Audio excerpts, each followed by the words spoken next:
Hello guys, Craig from Fix It Fellows, and I'm venturing out into the garage, but not for long. I shall be venturing out into the Great British Summer, where it has been raining on and off all day, but there's a small little window of opportunity to hopefully get the front discs and pads done on the Fiat 500 with a bit of luck.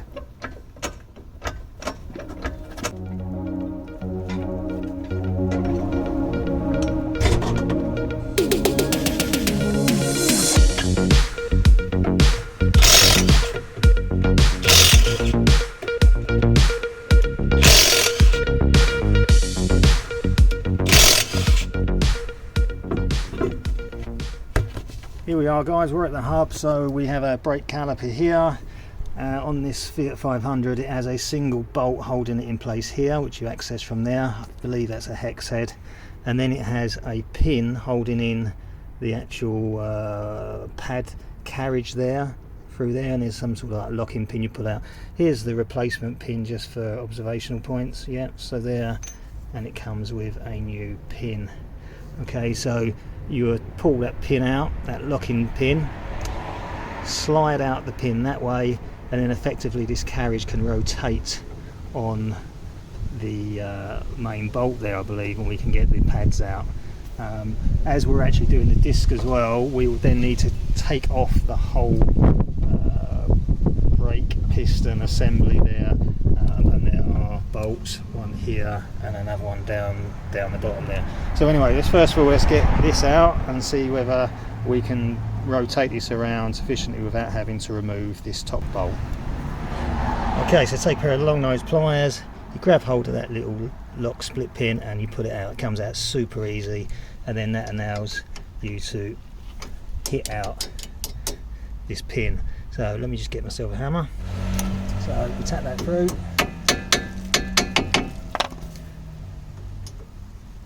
And rotate it out like so.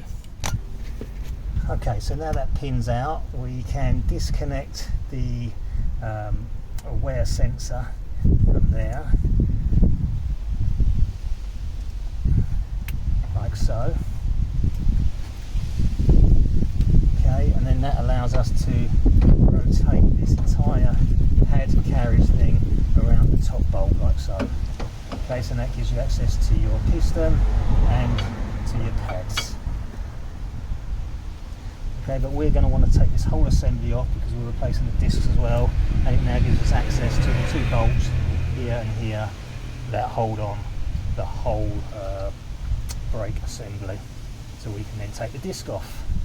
Right, okay, so as I say, because I'm replacing the disc, I need to take off the entire brake assembly here. So two 17mm bolts. The one at the top is a little bit more inaccessible in terms of putting a big breaker bar behind, so I'm just using 17mm spanner, putting it in there and then loosening it with a hammer.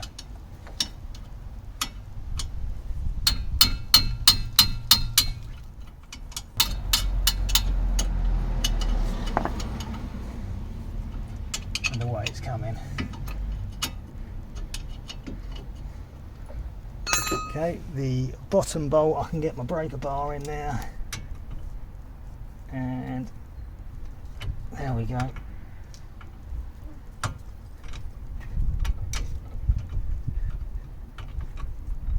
And there I can get in there with a ratchet.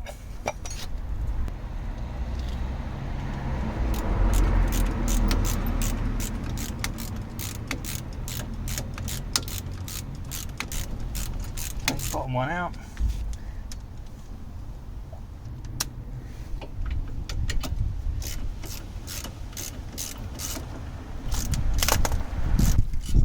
Top one out, and now the whole assembly comes away.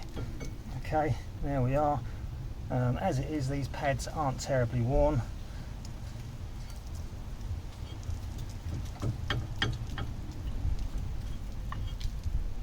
There's one, there's the other. Okay, and then I just use a bit of bent wire here to hang this caliper up off of the shock absorber. Now to take disc off, what we need to do is remove these two studs, one here, one here. They're 12mm. They're never usually super tight because they're just to position the disc onto the hub. The actual disc is held really onto the hub when you put the wheel on and the 4 studs go in. So you'll find that your hub rotates, so you shouldn't need to, but you can if you want. Put the car into gear, that will lock the hub, and usually just a little tap on these loosens them off like that. So there you go, out it comes. 1 and 2. Okay, now we should be able to knock the disc off.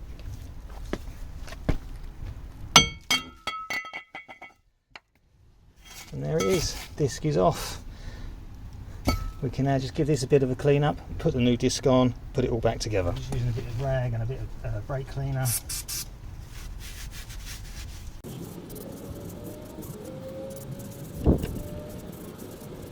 Right, so here we are, we have our new disc. This comes with a coating on it to stop it rusting, which needs to be cleaned off. So again, some rag and some brake cleaner.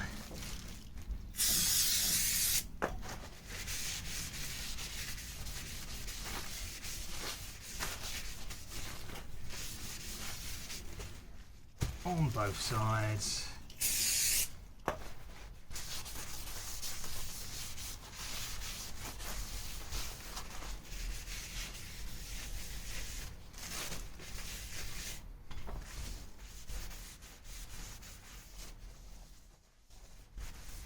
There you go, that can go on the car.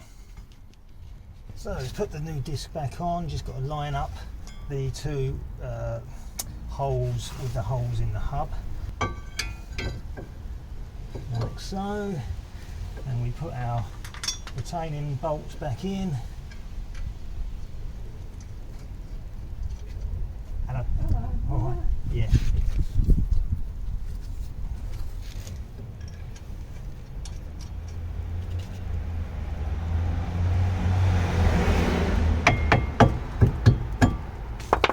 Okay, we'll just nip them up. I do a little bit on each at a time to get the distribution of the tightness equal.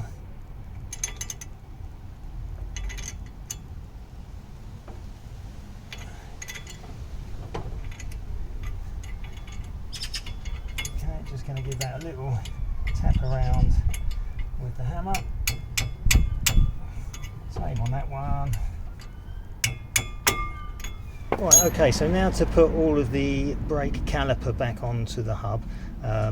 So we'll be putting in our new brake pads. So we just need to squeeze back in the piston. Now I'm hoping I'll be able to do it using these. I should be able to just squeeze it in. Failing that, I'll have to use my homemade brake piston retarder, but obviously you can buy a retarder. But fundamentally all you've got to try and do is squeeze the piston back in. So let's see if I can do it with these. I'm not sure I'm going to get enough purchase. Let's have a look. Yep, it's going back in nicely.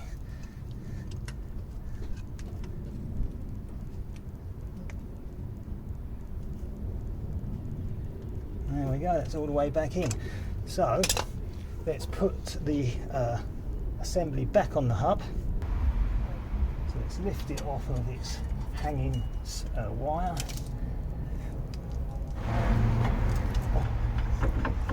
Okay, so that's the top bolt in. Now trying to get the bottom bolt in.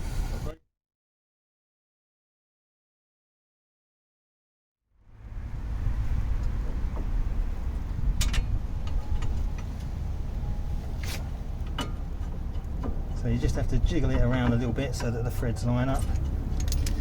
And now we can get the ratchet in there.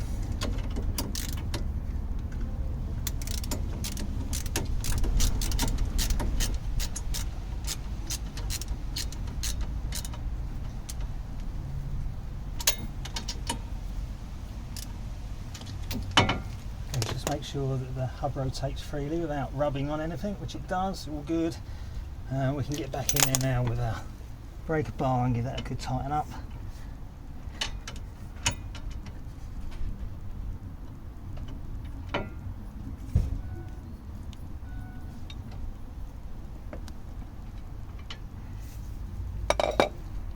And then the top one, then I put my spanner back on there and knock it tight with the hammer.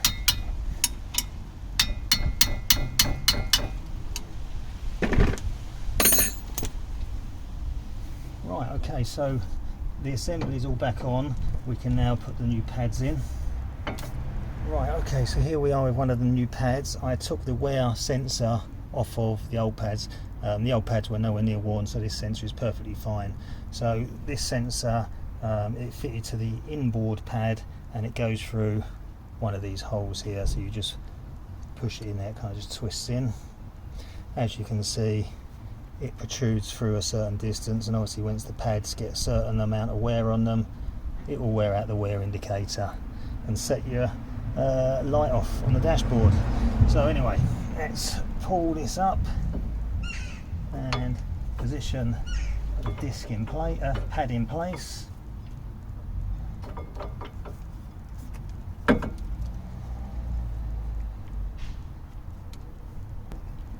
That little knock into position, like so. Then the other new pad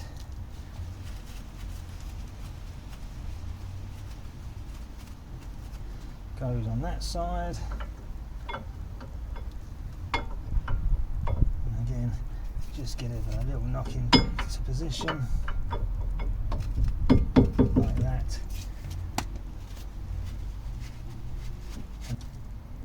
And then, assuming that you've retarded the piston back far enough, this should drop down into place and push on. So that was just still a little bit proud. So let's try and give that another little bit of a squeeze. There we go, all the way in. And then that will rock down into place, like so. So we can take our new lock pin, like that, and push it through.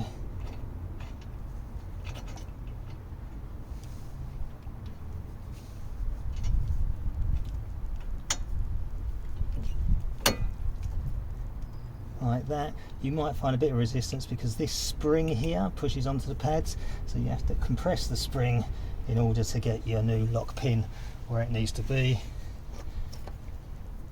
Just knock it all the way in, like that, so then the little hole appears, and we can take our split pin here in our pliers and push it into place.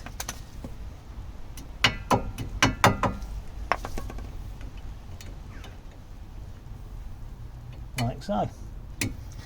Right, and then we've got to remember to connect back up our wear indicator. So the wear indicator just slides onto a little bar there. Once you've plugged the two halves together, just plug that together, slide that onto it. See, there's a little recess on the back of the moulding. Slide onto the little bar there, and it's all good. This side is done. Get the wheel back on, and I can do the other side.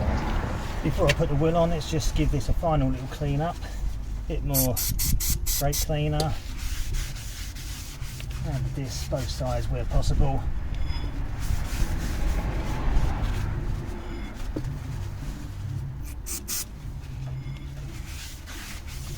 So there you go, there are the discs and pads done on the front of the Fiat 500. The driver's side is exactly the same, so I'll get on and do that. I won't bother filming it, but yeah, it's all good, nice and easy, very straightforward.